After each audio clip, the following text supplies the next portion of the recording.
La promesa avances. Una sombra larga y silenciosa se extendía sobre la promesa, como si el propio aire contuviera la respiración ante un desastre que lo cambiaría todo.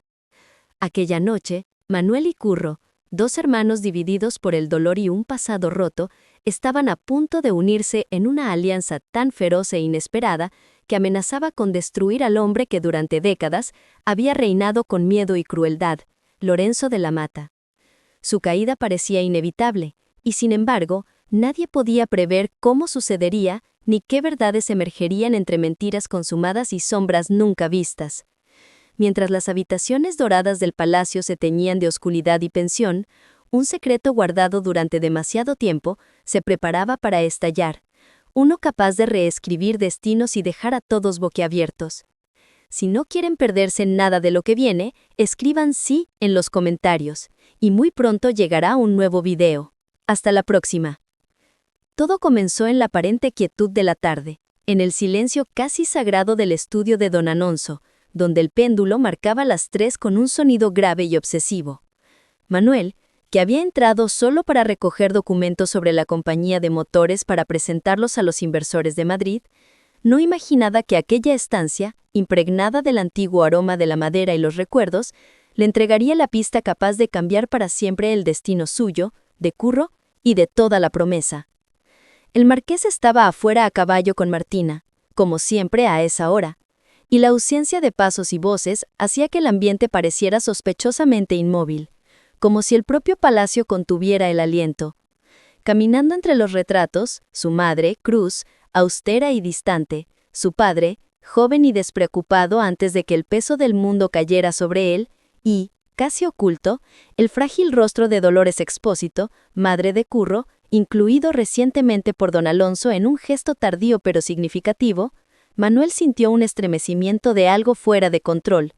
Al abrir los cajones en busca de los documentos, no esperaba notar aquella delgada rendija, aquel doble fondo mal cerrado del cajón lateral que el marqués siempre mantenía bajo llave como si guardara un pedazo de alma o pecado. Un detalle insignificante pero suficiente para desatar una ola irresistible de sospecha.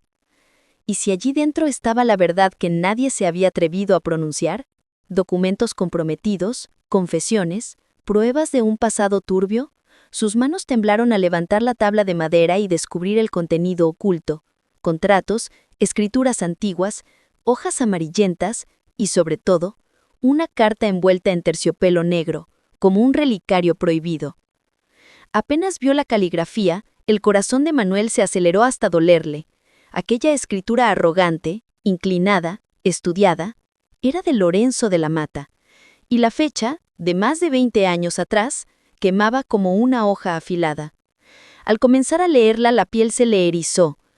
El asunto de Dolores Expósito ha sido resuelto definitivamente. Las palabras golpearon a Manuel como bofetadas. Lorenzo confesaba el asesinato de la madre de Curro, envenenada lentamente y a escondidas con precisión científica. Y no solo eso, hablaba de un cómplice, de un plan, del niño Curro al que habría criado haciéndose pasar por Salvador, mientras él mismo era el asesino que lo había dejado huérfano. Manuel sintió náuseas, un vértigo violento. Todo el sufrimiento de Curro, cada lágrima, cada insulto, cada manipulación, provenía de las manos de un monstruo. Sin vacilar, tomó la carta y salió corriendo en busca de su hermano. Curro estaba en los jardines, sentado solo, exhausto por el regreso de Lorenzo y por la rabia impotente ante la muerte de Han, que sabía había sido provocada por él. Al leer la carta, Curro palideció, luego tembló, y su rostro se llenó de un furor tan puro y feroz que parecía casi inhumano. «La mató.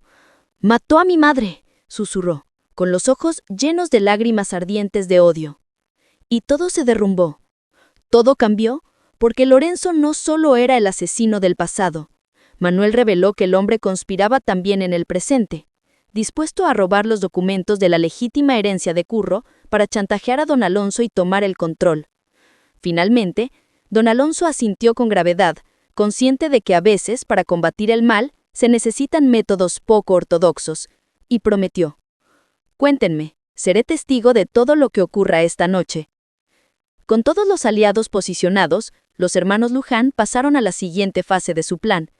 Curro se acercó aparentemente por casualidad a Cristóbal, el mayordomo conocido como el espía de Leocadia, y dejó escapar sin cuidado que Manuel estaba nervioso, porque los documentos originales de su herencia estaban en el cofre del estudio de don Alonso, comentando en voz alta lo absurdo de mantenerlos allí, ignorando deliberadamente que Cristóbal escuchaba. Como era de esperar, el hombre corrió a informar a Lorenzo, quien mordió el anzuelo sin dudar. Llegó la noche de la cena de gala. El gran salón brillaba bajo luces cálidas y velas, con don Alonso a la cabecera rodeado de importantes inversores de Madrid interesados en la compañía de motores. Manuel, a su derecha, cautivaba a los invitados con su visión y competencia, mientras Curro, más abajo, mantenía conversaciones ligeras pero vigilaba cada movimiento de Lorenzo. Este último, al final de la mesa, bebía ávidamente el vino que María Fernández servía con mano temblorosa pero decidida, ignorando las pequeñas gotas de sedante inodoro que caían en su copa. A medida que la cena avanzaba, el efecto se hizo evidente. Lorenzo se volvió más locuaz, confiado, reía más fuerte, bajando sus defensas tal como los hermanos habían planeado. Cuando se levantó para brindar por el futuro de la promesa y las oportunidades venideras, todos levantaron sus copas, algo sorprendidos, mientras Manuel y Curro se intercambiaban una mirada cargada de complicidad. Era el momento. Manuel se disculpó fingiendo tener que recoger documentos técnicos del estudio de su padre. Improvisó el camino hacia el estudio, ocultándose entre sombras tras una librería, mientras Curro esperaba detrás de pesadas cortinas. Se comunicaban con señales silenciosas y el tiempo pasó, 15, 20, 30 minutos, hasta que escucharon los pasos de Lorenzo entrando furtivamente, armado con llaves lobadas o duplicadas, abrió el cajón y el cofre y tomó los documentos, con sonrisa triunfante, convencido de haber tomado el control. Pero no notó a Manuel y Curro saliéndole sus escondites, ni a pie abriendo la puerta para dejar entrar a su padre Samuel y María Fernández, hasta que Curro encendió las luces principales. «Buenas noches, Lorenzo», dijo con voz helada. El capitán sobresaltó, casi dejando caer los documentos, y se encontró rodeado. Manuel bloquea la puerta, Curro lo enfrenta, y los demás observan en silencio. Lorenzo balbuceó, buscó excusas, pero el sedante había comprometido su seguridad y la voz le temblaba. El sudor perlaba su frente. Curro avanzó implacable. Sabían todo, desde el intento de robar los documentos de la herencia hasta el plan de chantaje.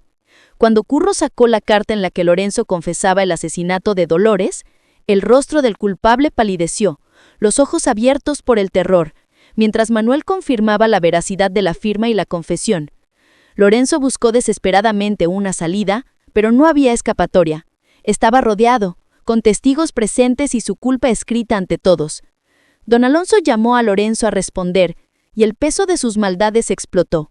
Confesó con risa amarga y venenosa haber matado a Dolores y a Jan, revelando crueldad y frialdad que sacudieron a Curro, quien apenas contenía la rabia con la ayuda de Manuel. Don Alonso, con frialdad gelada y autoridad implacable, ordenó atar a Lorenzo hasta la llegada de la policía. Pía y los lacayos se ejecutaron rápidamente, mientras Lorenzo, a pesar de su derrota, gritaba amenazas y promesas de venganza, pero nadie escuchaba. Don Alonso escribió urgentemente a las autoridades, asegurando que la confesión y los testigos harían imposible cualquier fuga. Curro y Manuel se miraron entre lágrimas y relivio. La justicia para ellos, para la madre de Curro y Jan, finalmente se había realizado. Los inversores testigos involuntarios de la tragedia y el ajuste de cuentas se retiraron respetuosamente, mientras los protagonistas se abrazaban, consolidando un vínculo fraternal indestructible.